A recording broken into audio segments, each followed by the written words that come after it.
Hello दोस्तों, स्वागत है आप सभी का इस यूट्यूब चैनल के ऑनलाइन लर्निंग प्लेटफॉर्म पर। तो जैसा कि हमने पिछले वीडियो में देखा था कि भाई स्पर्मेटोजेनेसिस क्या होता है, स्पर्म क्या होते थे, तो इस सब की संरचना हमने देख लिया था। तो हमने बताया था भाई जो युग्मक होते थे वो दो प्रकार के थे। कौन कौन से? एक मादा युग्मक और एक नर युग्मक। तो मादा युग्मक क्या था कि भाई, अब हमने नर युग्मक तो पढ़ लिया था कि भाई शुक्राणु जनन किसे कहते हैं, स्पर्मेटोजेनेसिस किसे कहते हैं, तो इसको हमने पढ़ लिया था। उसके बाद स्पर्म क्या होते थे उसकी भी संरचना हमने देख लिया था। और अब बात करते हैं अंड जनन की। भाई ओवोजेनेसिस क्या है, अब इसको हम देखेंगे भाई कि ओवम किस तरह कैसे बनता है, अंडाशय में किस तरह कैसे बनता है मादा में, तो हम देखेंगे उसको क्या प्रोसेस है उसका। तो आप लोग हेडिंग डालेंगे अंड जनन, और हेडिंग डालकर देखो समझिएगा बस, और समझ के जितना जितना आपके समझ में आए सिर्फ उतना ही लिखिएगा। अगर ना समझ में आए तो वीडियो को फिर से बैक करके देख लीजिएगा, अवश्य ज़रूर समझ में आएगा आपको। तो चलते हैं टॉपिक पर। तो भाई देखो, अंड जनन ओवोजेनेसिस हमने बताया था, अगर किसी के शब्द के पीछे अगर जनन शब्द लग गया तो उसका मतलब ये है कि उसी का निर्माण हो रहा है। हमने ये बताया था, हम कई बार, एक बार नहीं कई बार बता चुके हैं। तो भाई अगर हम बात करें अंड जनन की, तो क्या है कि अंडाशय में अंडाणु के निर्माण को अंड जनन कहते हैं। बस इतना सा। क्या? अंडाशय में अंडाणु के निर्माण को अंड जनन कहते हैं। और मादा में ये भ्रूणीय परिवर्धन के दौरान होता है। क्या? मादा में भ्रूणीय परिवर्धन के दौरान कई मिलियन अंड जननी का निर्माण होता है। अब ये अंड जनन क्या है भाई? अंड जनन कुछ नहीं है, वही मात्र कोशिका है और कुछ नहीं। मात्र युग्मक कोशिका है, मतलब मदर सेल है और कुछ नहीं। मादा युग्मक कोशिका नर, यहाँ पर नर युग्मक की बात की ही नहीं जा रही है, समझ लो। यहाँ पर एकदम समझ लो कि मादा युग्मक की ही बात की जा रही है। यहाँ पर नर युग्मक की बात नहीं की जा रही है इस टॉपिक पे। तो हम मादा युग्मक पढ़ रहे हैं, तो हम मादा युग्मक की बात करेंगे। तो हमने क्या बताया भाई कि अंडाशय में अंडाणु के निर्माण को अंड जनन कहते हैं। क्या? मादा में या अंडाशय में या मादा में, अंडाशय में अंडाणु के निर्माण को अंड जनन कहते हैं। मादा में क्या होता है कि भ्रूणीय परिवर्धन के दौरान, देखो मादा में भ्रूणीय परिवर्धन के दौरान कई अंडाणु बनते हैं, जिसे क्या कहते हैं? अंड जननी। ये कई मिलियन होते हैं। क्या? ये कई मिलियन होते हैं। और नर में यौनारंभ के बाद बनते हैं भाई युग्मक जो होता है। लेकिन मादा में क्या होता है, वो जब मादा जो भ्रूणीय परिवर्धन होता है, जब उसका जन्म होने, जब भ्रूण बनने लगता है मादा का, तभी से उसमें ही क्या होता है कि भाई अंड जनन जो होता है, अंडाशय या मातृ युग्मक कोशिका का निर्माण होने लगती है। लेकिन नर में क्या होता है भाई? नर में यौनारंभ के बाद बनता है और जो युग्मक होता है। तो अब हम बात करेंगे अंड जनन की। भाई अब देखो, इतना लिखने के बाद आप अंड जनन हेडिंग डालेंगे ओवोजेनेसिस, उसमें लिखना है कि अंडाशय में अंडाणु के निर्माण को अंड जनन कहते हैं। फिर मादा में भ्रूणीय परिवर्धन के दौरान कई अंडाणु बनते हैं, जिसे अंड जननी या मातृ युग्मक कोशिका कहते हैं। इतना लिखने के बाद फिर आगे लिखिएगा थोड़ा सा कि नर में यौना आरंभ के बाद युग्मक बनते हैं। उसके बाद आप संरचना बनाएंगे, अभी नहीं, संरचना बनाने के बाद संरचना डालेंगे। संरचना डालने के बाद अब हम जो बोल रहे हैं बस उसे ध्यान से सुनिए, ध्यान से सुनना है और बस उसी को आपको सोच सोच कर अपने नोटबुक्स में लिखना है। तो होता क्या भाई कि देखो, अब ये अंडाशय है। क्या? ये एक अंडाशय है। तो अंडाशय में क्या हमने बताया कि अंडाशय में भ्रूणीय परिवर्धन के दौरान, क्या? भ्रूणीय परिवर्धन के दौरान कई मिलियन क्या बनते हैं? अंडाणु, जिसे हम क्या कहते हैं? अंड जननी या मातृ युग्मक कोशिका कहते हैं। अब अंड जननी में अर्धसूत्रीय फर्स्ट विभाजन होता है। क्या? अंड जननी में अर्धसूत्रीय फर्स्ट विभाजन होता है और पूर्वावस्था फर्स्ट तक जाके रुक जाता है। फिर उसके बाद पूर्वावस्था के बाद इनका विभाजन नहीं होता। अब क्या होता है कि भाई जब इनका पूर्वावस्था के बाद इनका विभाजन नहीं होता, तो जो प्राथमिक अंडक है, अब ये देखो, अब ये क्या था भाई? पहले ये तो अंडाशय में ये अंडाणु था। उसके बाद क्या हुआ कि अर्धसूत्री फर्स्ट तक गया और प्रोफेस्ट फर्स्ट तक रुक गया। अभी देखो अर्धसूत्रीय फर्स्ट जो था वो पूर्ण रूप से कंप्लीट नहीं है। अर्धसूत्री विभाजन हुआ फर्स्ट, लेकिन पूर्वावस्था फर्स्ट तक जाके रुक गया। फिर उसमें क्या था कि उसके बाद एक कोशिका बनती है जिसे क्या कहते हैं, प्राथमिक अंडक। क्या? प्राथमिक अंडक। इसे हम क्या नाम देंगे भाई? प्राथमिक अंडक नाम देंगे। देखो प्राथमिक अंडक, इसे हम प्राथमिक अंडक कहेंगे। प्राइमरी ऊगेट लिख लेना अपना, लगे लिखने का जगह नहीं है, लिख लेना इंग्लिश में प्राइमरी ऊगेट बनता है। अब क्या होता है कि भाई जब प्राथमिक अंडक बन जाता है तो प्राथमिक अंडक में क्या होता है, विभाजन होता है। सॉरी विभाजन नहीं होता, प्राथमिक अंडक आगे चलकर प्राथमिक अंडक के ऊपर एक लेयर बन जाती है। क्या? एक कणिका स्तर में, एक कणिकाओं में एक स्तर बन जाता है, एक लेयर बन जाती है, और जिसे क्या कहते हैं, प्राथमिक पुटक। क्या मतलब देखो कणिका में, देखो ये कणिका ना, ये कणिका में एक स्तर बन जाता है जिसे क्या कहते हैं, प्राथमिक पुटक। तो अब इसको क्या कहेंगे हम, प्राथमिक पुटक कहेंगे।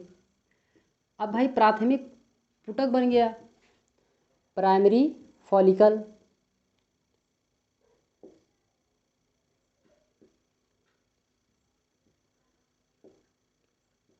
ये प्राइमरी फॉलिकल।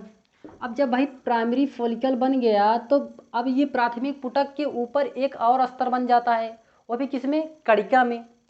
तो जब एक स्तर और बन गया तो उसको हम क्या नाम देंगे, द्वितीयक पुटक। क्या नाम देंगे, द्वितीयक पुटक नाम देंगे। अब मतलब सेकेंडरी फॉलिकल, सेकेंडरी फॉलिकल नाम देंगे। तो भाई जब द्वितीयक पुटक बन जाता है तो जब फिर उसके अब द्वितीयक पुटक क्या होता है, फिर से किस में बन जाता है, तृतीयक पुटक में। फिर से द्वितीयक पुटक क्या होता है, एक और लेयर बना लेता है। तो जब एक और लेयर बना लेता है तो किस में परिवर्तित हो जाता है, तृतीयक पुटक में। ये क्या है भाई, ये है तृतीयक पुटक। क्या? तृतीयक पुटक है। जब तृतीयक पुटक में ये टर्सरी क्या है, फॉलिकल। अब भाई टर्सरी फॉलिकल में क्या परिवर्तित हो गया, जब टर्सरी फॉलिकल में परिवर्तित हो गया तो उसमें वहाँ पर क्या बना भाई कि अब क्या होता है कि जो प्राथमिक अंडक होता है, देखो प्राथमिक अंडक और द्वितीयक पुटक, यहाँ ये प्राथमिक अंडक है और ये क्या है, द्वितीयक पुटक। ये जिसे अब इसमें क्या होता है कि भाई प्राथमिक अंडक और द्वितीयक पुटक में अर्धसूत्री जो, अब देखो यहाँ पर क्या था, अर्धसूत्री फर्स्ट था, तो मतलब पूर्ण रूप से अर्धसूत्री जो फर्स्ट था वो मतलब पूर्ण नहीं था। तो क्या हुआ कि भाई प्राथमिक अंडक और द्वितीयक पुटक से लेकर मतलब इनके दोनों के बीच में इसमें जो अर्धसूत्री विभाजन था, फर्स्ट जो था अर्धसूत्री फर्स्ट विभाजन था, वो कंप्लीट हो चुका था, पूर्ण रूप से क्या कंप्लीट हो चुका था। और एक मतलब और दो कोशिका का निर्माण किया। कौन? अब जब यहाँ से यहाँ देखो प्राथमिक अंडक और द्वितीयक पुटक में अर्धसूत्रीय फर्स्ट विभाजन पूर्ण रूप से कंप्लीट हो चुका है। उसके बाद अब इनसे दो कोशिका का निर्माण हुआ। कौन कौन से? एक क्या होता है भाई, द्वितीयक, एक है द्वितीयक अंडक और दूसरा क्या होता है, प्राथमिक ध्रुवीय पिंड। ये पहला क्या है, द्वितीयक अंडक, द्वितीयक अंडक है भाई, समझे भैया। और ये क्या है, ये देखो दो कोशिका है ना, एक ये कोशिका है और एक ये वाली एन, ये 2n था। अब यहाँ से जब अर्धसूत्री विभाजन होता है तो एक कोशिका से दो कोशिका बनती है, तो यहाँ पर दो कोशिका बनी। जब दो कोशिका बनी तो एक को हमने क्या नाम दिया, द्वितीयक अंडक, और दूसरे को क्या नाम दिया, प्राथमिक, क्या, प्राथमिक ध्रुवीय पिंड, प्राथमिक ध्रुवीय पिंड।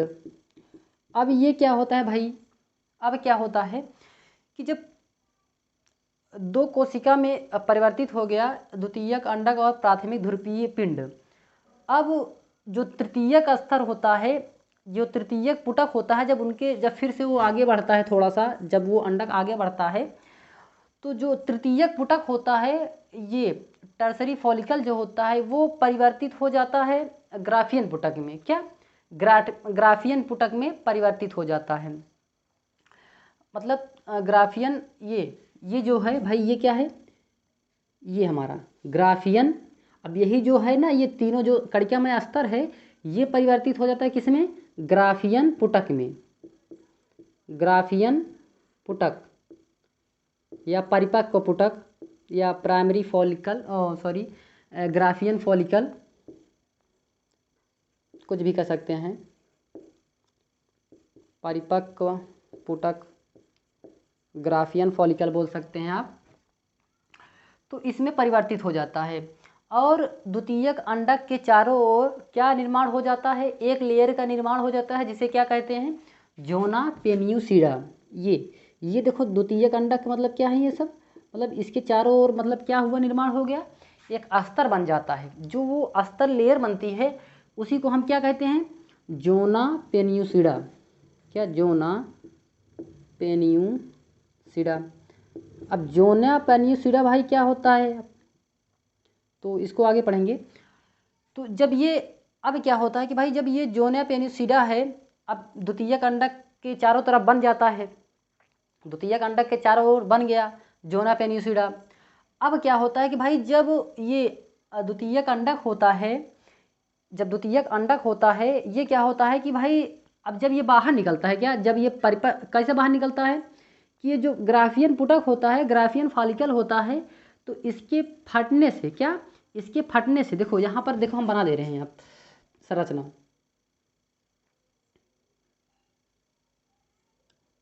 ऐसे मान लो बन गया है। तो इसके फटने से जो होता है भाई, जो द्वितीयक जो होता है अंडक, ये क्या होता है, देखो ये वाला,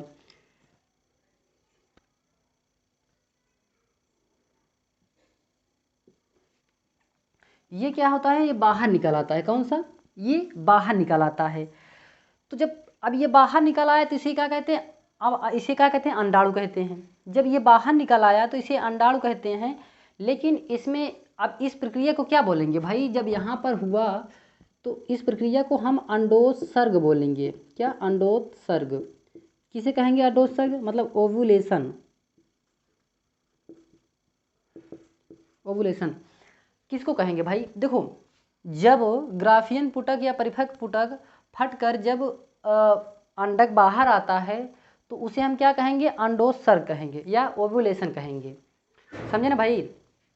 अब क्या होता है कि अब अंडाणु जो होता है वो फिम्बरी के द्वारा, हमने बताया था, मादा स्ट्रक्चर बनाए थे ना हम पिछले वाले वीडियो में।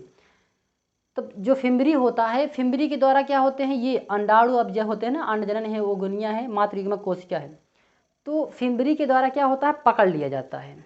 और पकड़ लिया जाता है और वो धीरे धीरे मूव करता हुआ कहाँ पर जाता है, एम्पलरी स्थमक जंक्शन पर।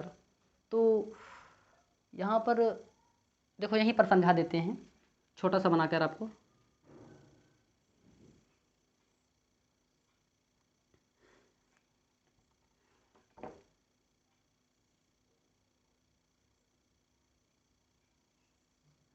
मान लो ये कि भाई फाइलोपियन ट्यूब है, क्या, ये फाइलोपियन ट्यूब है, हम पूरा ना बनाए, थोड़ा बनाएंगे। ये क्या है, अंडवाहिनी है। तो अब क्या होता है कि भाई जब स्पर्म ऐसे मूव करता हुआ आएगा, क्या, स्पर्म ऐसे मूव करता हुआ जा पहुँचेगा कहाँ पर, अब ये अंडाशय है, इसमें अंडाशय मान लो। अब ये क्या हुआ, जब इसका निर्माण हुआ अंडाशय का, ये वाला, ये अंडक का जब निर्माण हुआ तो जब ये फिम्बरी है भाई, कौन, ये क्या है, ये क्या है, फिम्बरी है, फिम्बरी है भाई। अब फिम्बरी है जब ये, तो ये क्या होता है, इसके द्वारा ऐसे, मतलब ये फिम्बरी है तो इसके द्वारा ये पकड़ लिया जाता है। जब ये पकड़ लिया जाता है तो पकड़ कर यहाँ पर आता है, कहाँ पर, यहाँ पर इनफंडिबुलम। फिम्बरी के ऊपर क्या होता है, इनफंडिबुलम होता था, हमने पिछले वीडियो में बताया था। तो अब इनफंडिबुलम से मूव करते हुए कहाँ पहुँचेगा, एम्पुला में।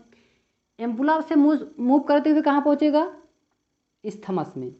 और स्थमस पर एम्पुलरी स्थमक जंक्शन होता है, जहाँ पर क्या होते हैं कि नर युग्मक और मादा युग्मक आपस में मिलते हैं। तो अब इस स्थान को हम क्या बोलेंगे भाई, इस स्थान को हम बोलेंगे ampullary isthmus junction. Ampullary isthmic junction अपना लिख लेना आगे। तो एम्पुलरी इस्थमक जंक्शन पर ये क्या होते हैं, आ जाते हैं कौन, अंडाणु, और इस पर मूव करता हुआ अगर निषेचन की क्रिया हुई है तो इस पर मूव करता हुआ भी वहीं पर पहुंचेगा एम्पुलरी इस्थमक जंक्शन पर। और जब ये पहुंचेंगे तो ये दोनों आपस में निषेचन कर लेंगे, संयोग कर लेंगे। तो जब ये पहुंचेंगे ना, तो जब स्पर्म क्या होता है कि अब अंडाणु के बाहर जो ये अब भी है ना, ये क्या है, ये बाहर जो है जियोनिया पेनिसिडा क्या है, लेयर है, अभी जियोनिया पेनिसिडा लेयर है। तो ऐसे तो कोई स्पर्म प्रवेश कर ही नहीं पाएगा अंडाणु के अंदर। हाँ, तो वहाँ पर क्या होता है कि भाई जो स्ट्रांग स्पर्म होते हैं सिर्फ वही प्रवेश कर पाएंगे। अब मतलब जिसका एक्रोसोम जो होता है, हमने बताया था ना कि एक्रोसोम क्या होता है, जियोनिया पेनिसिडा को उसमें को चीरने फाड़ने में हेल्प करता था। तो जिस स्पर्म का एक्रोसोम एकदम स्ट्रांग होगा, सिर्फ वही क्या होगा, स्पर्म अंडाणु के अंदर, ओवम के अंदर प्रवेश कर पाएगा, अन्यथा और कोई नहीं। तो भाई यहाँ तक समझे ना आप? नहीं समझ में आया तो एक बार फिर से देख लो इसको, और उसके बाद फिर से बताते हैं। देखो हमने क्या बताया कि भाई अंडाशय में क्या, अंडाशय में अंडाणु के निर्माण को अंडजनन कहते हैं। मादा में भ्रूणीय परिवर्धन के दौरान कई मिलियन अंडाणु बनते हैं, या जिसे अंडजनन कहते हैं, या मातृ युग्मक कोशिका कहते हैं। और नर में यौना आरंभ के बाद युग्मक बनते हैं। बस अंडजनन में आपको इतना लिखना है। उसके बाद आपको डायग्राम बनाना है। उसके बाद नीचे आपको लिखना क्या है, स्ट्रक्चर या संरचना। तो संरचना में आप क्या लिखेंगे, बस यही हम जो बोल रहे हैं यही लिखना है कि अंडाशय में, अब देखो यहाँ पर, यहाँ से क्या लिखना है, ये क्या है, अंडाशय में भ्रूणीय परिवर्धन के दौरान कई मिलियन अंडजननी का निर्माण होता है, जिसे क्या कहते हैं, उगोनिया या अंडजनन कहते हैं, या मातृयुग्मक कोशिका कहते हैं। अंडजननी में देखो इसी को क्या कहते हैं, अंडजननी लिख दे रहे हैं यहाँ पर, नहीं कन्फ्यूज होने लगेंगे। अंडजननी या मातृयुग्मक कोशिका या उगोनिया। तो अंडजननी में क्या होता है कि अर्धसूत्रीय फर्स्ट विभाजन होता है और पूर्वावस्था फर्स्ट तक जाकर रुक जाता है, और उसके बाद इस पूर्वावस्था के आगे विभाजन नहीं हो पाता है, जिससे कोशिका का निर्माण होता है, जिसे क्या कहते हैं, प्राथमिक अंडक कहते हैं, प्राइमरी उगेट कहते हैं। अब प्राथमिक अंडक के चारों ओर एक कणिका में अस्तर बन जाता है, कणिका में अस्तर बन जाता है, जिसे क्या कहते हैं, प्राथमिक पुटक कहते हैं, प्राइमरी फॉलिकल कहते हैं। अब प्राइमरी फॉलिकल जो होता है वो बदल जाता है किसमें, द्वितीयक पुटक में, और आगे आया तो द्वितीयक पुटक में बदल गया। अब द्वितीयक पुटक में, द्वितीयक पुटक क्या होता है, वो बदल जाता है तृतीयक पुटक में। तो यह क्या हुआ, यहाँ पर 3 लेयर हो गए, तो तृतीयक पुटक, ये सॉरी यहाँ पर तो तृतीयक पुटक में बदल जाता है। अब क्या लिखना है इसके आगे कि प्राथमिक अंडक और द्वितीयक पुटक में, प्राथमिक अंडक और द्वितीयक पुटक में अर्धसूत्रीय विभाजन, जो अर्धसूत्रीय फर्स्ट विभाजन था, वो पूर्ण रूप से कंप्लीट हो जाता है, और इस प्रकार 2 कोशिका का निर्माण करता है। कौन कौन सी, एक द्वितीयक अंडक और दूसरा प्राथमिक ध्रुवीय पिंड निर्माण किया। अब जो होता है कि जो तृतीयक पुटक था वो परिवर्तित हो जाता है ग्राफियन पुटक या परिपक्व पुटक या ग्राफियन फॉलिकल में, और द्वितीयक जो अंडक था, द्वितीयक अंडक के चारों ओर एक लेयर बन जाती है, जिसे क्या कहते हैं, जोना पेनियोसिडा कहते हैं। अब क्या होता है कि जब ग्राफियन पुटक या परिपक्व पुटक या ग्राफियन फॉलिकल के फटने से जब अंडाणु बाहर आता है तो उसे क्या कहते हैं, अंडोत्सर्ग कहते हैं। जब ग्राफियन पुटक या परिपक्व पुटक के फटने से अंडाणु बाहर आता है तो उसे अंडोत्सर्ग कहते हैं। जब अंडाणु बाहर आता है, जब अंडाणु या अंडक बाहर आता है कहाँ पर, तो उसे क्या होता है कि फिमरी के द्वारा पकड़ लिया जाता है, अंडाशय में आएगा, ये क्या है, अंडाशय में यहाँ पर आया। अब यहाँ समझेंगे, तो यहाँ पर आया तो ये क्या होता है कि फिम्बरी के द्वारा पकड़ लिया जाता है। अब फिम्बरी के द्वारा जब पकड़ लिया गया इसको, तो ये मूव करता हुआ कहाँ पहुँचेगा, एम्पोलरी स्टमक जंक्शन पर। अब बीच में जो भी स्थान आता है उसे हम पढ़े हैं, हमको फिर से बताने की ज़रूरत नहीं है, तो डायरेक्टली हम वही बताएंगे। तो कहाँ से पहुँचेंगे, एम्पोलरी स्टमक जंक्शन। तो ये क्या हुआ भाई, अब ये अंडाणु कहाँ पर पहुँचेगा, एम्पोलरी स्टमक जंक्शन पर। एम्पोलरी स्टमक जंक्शन पर पहुँच जाता है, और जब निषेचन की प्रक्रिया हुई है तो स्पर्म क्या मूव करता हुआ वो भी एम्पोलरी स्टमक जंक्शन पर आएगा। क्या, वो भी एम्पोलरी स्टमक जंक्शन पर और दोनों आकर मिलकर फ्यूज करके क्या बना लेते हैं, एक भ्रूण बना लेते हैं। लेकिन मिलने से पहले भी कुछ चेंजेस, बदलाव अवश्य होते हैं, तो उसको हम जानेंगे। तो इसको इतना नोट करिए, आप इतना बना लीजिए, उसके बाद फिर बताते हैं।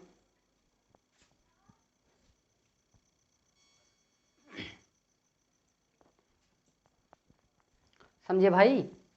देखो अब इसके आगे क्या करना है कि भाई जब स्पर्म मूव करता हुआ यहाँ पर पहुँचेगा एम्पोलरी स्टमक जंक्शन पर, तो जब स्पर्म किससे, अब क्या होता है कि भाई स्पर्म जो होता है वो अब क्या, अंडाणु के अंदर जब प्रवेश करेगा तो भाई जो स्ट्रांग होगा, जिसका एक्रोसोम स्ट्रांग होगा, सिर्फ वही प्रवेश करेगा। तो अब क्या होता है कि भाई अंडाणु किसको, मादा के जो अंडाणु है उसके जोना पेनिसिडा को फाड़कर जब अंदर प्रवेश करेगा, देखो यहाँ पर बना लेते हैं, ये क्या है, अंडाणु है। तो अब होता क्या है कि भाई अब ये जब स्पर्म है,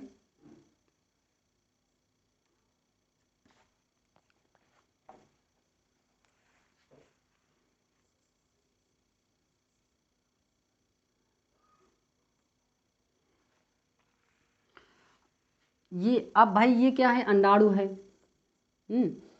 अब अंडाणु है भाई, तो जब स्पर्म क्या होता है कि जब इसके जोनिया, जो ये बाहर की जो लेयर है जोनिया पेनिसिडा, तो इसको क्या है कि जब फाड़कर अंदर प्रवेश करता है, तो द्वितीयक जो अंडक होता है, ये द्वितीयक अंडक, ये जो द्वितीयक अंडक होता है उसमें अर्धसूत्री विभाजन पूर्ण रूप से कंप्लीट होकर दो कोशिका का निर्माण करता है।